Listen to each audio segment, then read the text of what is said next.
Hello everyone, I am Iqra, hope you are doing well. तो start करते हैं आज का टॉपिक। आज हम पढ़ने वाले हैं सेल्स वाउचर के बारे में ही, जिसमें से हमारा लास्ट सेशन सेल्स वाउचर का। इसमें देखेंगे कि आइटम इनवॉइस वाउचर में अगर हमें एंट्री करनी होती है बैंक से रिलेटेड, तो एंट्रीज जो होती है वो कैसे होती है। ठीक है, तो सबसे पहले यहाँ पर आएंगे अकाउंटिंग वाउचर से। पहले मैं आपको दिखा देती हूँ कि हम कितना सेल कर चुके हैं, कितना हमारे पास देखिए 3,39,000 की सेल कर चुके हैं। ठीक है, और बैलेंस शीट में आके अगर मैं आपको कैश इन हैंड दिखाती हूँ, कैश कितना है 4,99,000 का कैश हमारे पास है। बैंक में कितना अमाउंट है 35,000 बैंक में है। और क्लोजिंग स्टॉक का क्या मतलब होता है, इसका मतलब है कि हमारे जो कंपनी है इसमें क्लोजिंग स्टॉक मतलब कि जितना भी हमारे स्टॉक आइटम्स है कितना पड़ा हुआ है, तो 2,73,000 का क्लोजिंग स्टॉक है अभी हमारे बिजनेस में, मतलब बेचने के लिए। ठीक है, तो सबसे पहले हम क्या करेंगे, अकाउंटिंग वाउचर्स पे आएंगे। अकाउंटिंग वाउचर्स पे आने के बाद सेल्स वाउचर में यहाँ पर आपको देखिए सेल्स वाउचर कैसे ओपन कर सकते हैं। F8 पर प्रेस करेंगे, इसमें सेल्स वाउचर ओपन हो जाएगा और यहाँ से आइटम इनवॉइस मोड में वो ओपन हो जाएगा। ठीक है, तो यहाँ पे क्या करना है, आपको रेफरेंस नंबर डालना है। जैसे 1 2 3 डालेंगे reference number. Party account name में क्या डालेंगे, आज क्या सीखेंगे हम, क्या अगर बैंक से हमें एंट्रीज करनी होती है। ठीक है, तो यहाँ पे बैंक का ले लेते हैं, जैसे SBI। यहाँ पे आप सारी डिटेल्स फिल कर सकते हैं, जैसे डिलीवरी नोट हो गया, डिस्पैच डॉक्यूमेंट नंबर हो गए, ऑर्डर नंबर कि आप पेमेंट कैसे कर रहे हैं, मतलब पेमेंट आप वो जो आपका डेटर है वो पेमेंट कैसे करेगा, टर्म्स ऑफ डिलीवरी क्या है, बायर का नेम क्या है। यहाँ पे हम लिख देते हैं सोहन, एड्रेस लिख देंगे यहाँ पर नगर। ठीक है, और एंटर करेंगे, टैली में आगे यहाँ पे क्या आएगा, देखिए यहाँ पे अभी दूसरा मोड ओपन है। यहाँ पर क्या है, ये सेल्स वाउचर में से लिखेंगे, आइटम इनवॉइस मोड ओपन है। सेल्स लेजर के लिए क्या आएगा, सेल्स को ही एंटर करना है। और इसमें क्या करना है, यहाँ पे नेम ऑफ आइटम में जिसको भी आप पेमेंट मतलब कि जिसकी पेमेंट आप बैंक में लेना चाहते हैं वो वाले यहाँ पर स्टॉक आइटम को लिख देंगे। जैसे यहाँ पर हम लिख देते हैं जीन्स के, कहाँ पर रखा है, दिल्ली में नहीं है, मुंबई में हमारे 100 पीस हैं, जिसमें से हम 10 पीस जो है सेल करना चाहते हैं। 500 की एक जीन्स है। ठीक है, तो मतलब कि हम 5,000 का जो सामान है यहाँ पर सेल करना चाह रहे हैं। तो किसको सेल कर रहे हैं, बैंक से हमारी पेमेंट आएगी, हमने सोहन को सेल करनी है। ठीक है, एंटर करेंगे, यहाँ पे नरेशन लिखेंगे।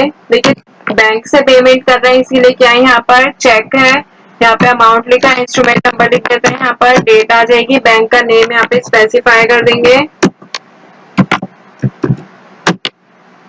और यहाँ पे नरेशन लिख देंगे, गुड्स सोल्ड बाय चेक, और कंट्रोल A से कर देंगे सेव। तो देखिए यहाँ पर अभी मैं आपको दिखाती हूँ, बैलेंस शीट में जाएंगे, करंट एसेट्स में, तो बैंक अकाउंट में 10,000 रुपए जो है वो यहाँ पर ऐड हो गए हैं। SBI में जाएंगे, एंटर करूंगी यहाँ पे,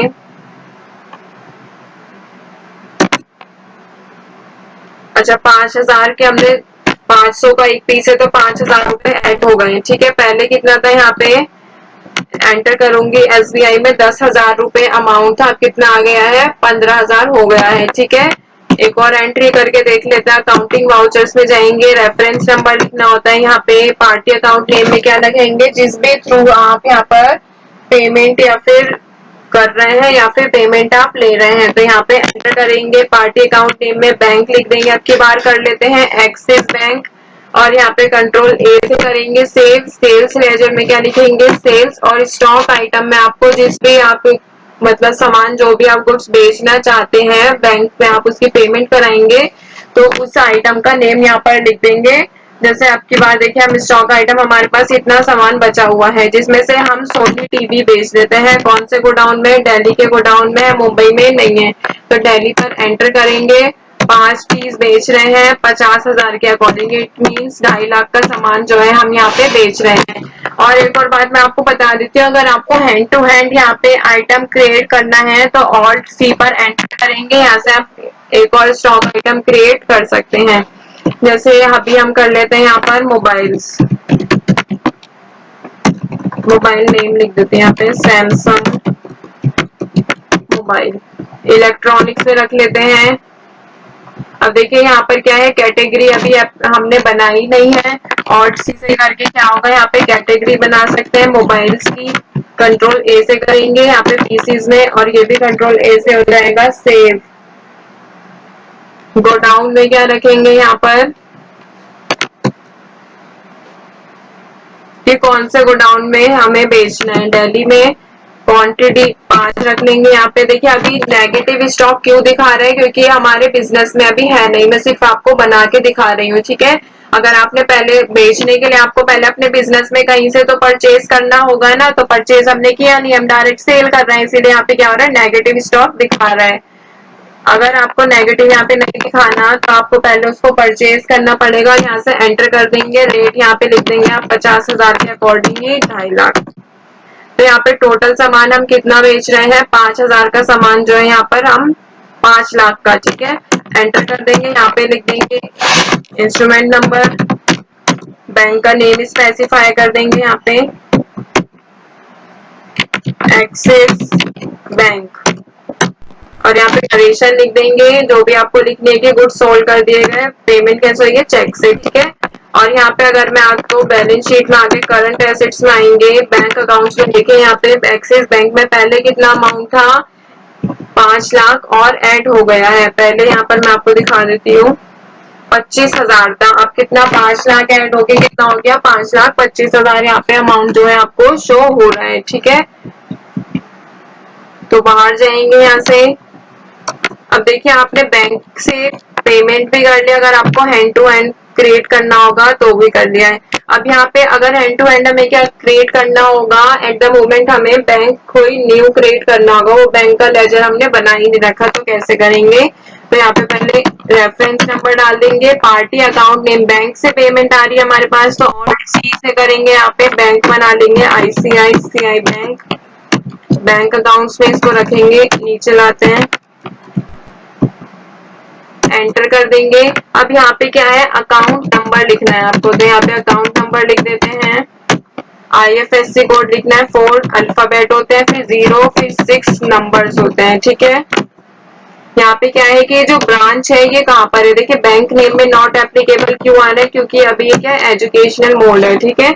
ब्रांच कहाँ पर है इसकी आप यहाँ पर लिख सकते हैं, और यहाँ से एंटर कर देंगे, स्टेट पिन कोड लिख देंगे 110024 लिख देते हैं, और एक्सेप्ट हो गया। अब देखिए यहाँ पे क्या है, ये बैंक तो हो गया। अब यहाँ पे डिलीवरी नोट, ये सारी चीजें आपको बाद में बताई जाएंगी, अभी आप प्रैक्टिस के लिए इसको कंट्रोल ए से स्किप कर सकते हैं, ठीक है। फिर यहाँ पे क्या है, सेल्स लेजर में सेम प्रोसेस रहेगा, सेल्स में आपको सेल्स लेजर में सेल्स करना है, कि जब आप परचेज की एंट्री कर रहे थे तो परचेज लेजर के आगे क्या लिख रहे थे, परचेज। फिर यहाँ पे क्या करना है, स्टॉक आइटम, यहाँ पर आपको कौन सा सेल करना है, तो जिसकी पेमेंट आप बैंक में मंगाना चाहते हैं, इस वाले बैंक में, ठीक है। तो यहाँ पे देखिए सैमसंग के आगे नेगेटिव है, क्योंकि हमने इसको परचेज नहीं किया था, डायरेक्ट सेल के लिए भेज दिया गया है। तो यहाँ पे ट्राउजर्स का हम कर लेते हैं, कौन से गोडाउन में रखा है, मुंबई के गोडाउन में 80 पीसेज है, जिसमें से हम एक पीस बेचना चाहते हैं, एक पीस हमारा 5,000 का, ठीक है। यहाँ पे नंबर लिख देंगे, ये बैंक का नेम यहाँ से आप स्पेसिफाई कर सकते हैं, अदरवाइज तो कोई इशू नहीं, अगर आप नॉट एप्लीकेबल भी रखेंगे।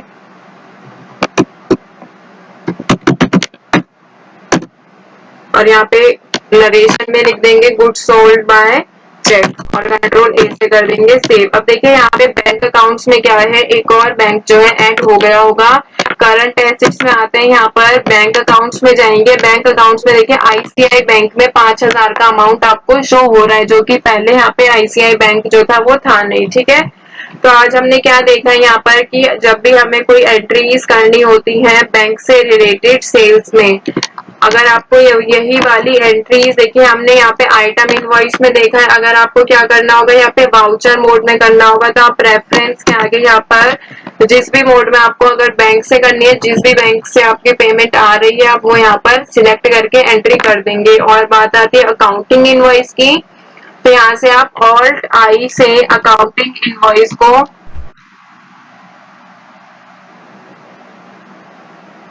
सिलेक्ट कर सकते हैं। देखिए अब क्या है, यहाँ पे अकाउंटिंग इनवॉइस मोड जो है ओपन हो गया है। तो यहाँ से क्या करना है, आपको रेफरेंस नंबर डालना है। पार्टी अकाउंट नेम में देखिए पार्टी अकाउंट में आपको वही चीज लिखनी है जिसमें जैसे आपकी पेमेंट आ रही है, बैंक से आ रही है तो एक्सिस बैंक लिख के कंट्रोल से इसको हटाएंगे और यहाँ से क्या लिखेंगे, आप अगर सेल्स लिखना चाहते हैं तो सेल्स लिख सकते हैं, यहाँ पर आ जाएगा। अगर आप किसी, एक सेकेंड, अगर आप किसी सर्विस को यहाँ पे सेल कर रहे हैं जैसे लीगल फी हो गई या फिर क्या हो गया कोरियर सर्विसेज हो गई तो वो भी आप सिलेक्ट कर सकते हैं। अदरवाइज सेल्स करके यहाँ पे आप अमाउंट लिखेंगे और वो अमाउंट जो होगा वो आपके सेल्स में मतलब की बैलेंस शीट में ऐड हो जाएगा। तो तीनों तरह के मोड में हमने बैंक से रिलेटेड और कैश से रिलेटेड एंट्रीज देख ली। अब सिर्फ बचा है कि अगर हम क्रेडिट पर सेल करते हैं तो उसकी एंट्रीज कैसे होती है। उसमें भी ज्यादा कुछ नहीं है, बस जो चेंजेस आएंगे एक दो है, बाकी प्रोसेस जो है सेम ही रहता है। ठीक है, आप डिस्प्ले पे जाएंगे, यहाँ पे अकाउंट्स बुक पर जाएंगे और यहाँ से क्या कर सकते हैं, आप सेल्स रजिस्टर में सारी एंट्रीज को, आप जितने भी आपने सेल्स किए हैं यहाँ पर शो हो जाएगी। यहाँ पे जो भी आप नई नई सेल करते जाएंगे वो नीचे, ये लास्ट सेल है, ये लास्ट सेकेंड है, लास्ट थर्ड है, नीचे से आपको शो होती जाएगी। या फिर क्या कर सकते हैं, डे बुक पर जाकर आप यहाँ से भी देख सकते हैं। ठीक है, तो इतनी सारी एंट्री जो है हम अभी तक कर चुके हैं, वो यहाँ पर शो होती रहती है कि क्या डेबिट हुआ है, क्या क्रेडिट हुआ है। तो आई होप आपको ये सारी चीजें समझ आ गई होगी सेल्स वाउचर से रिलेटेड। बस एक सेशन और बचा है, उसमें हम जितना भी पेंडिंग है वो कंप्लीट कर लेंगे, वो इतना मुश्किल नहीं है। तो मिलते हैं नेक्स्ट सेशन में, stay tuned and thank you.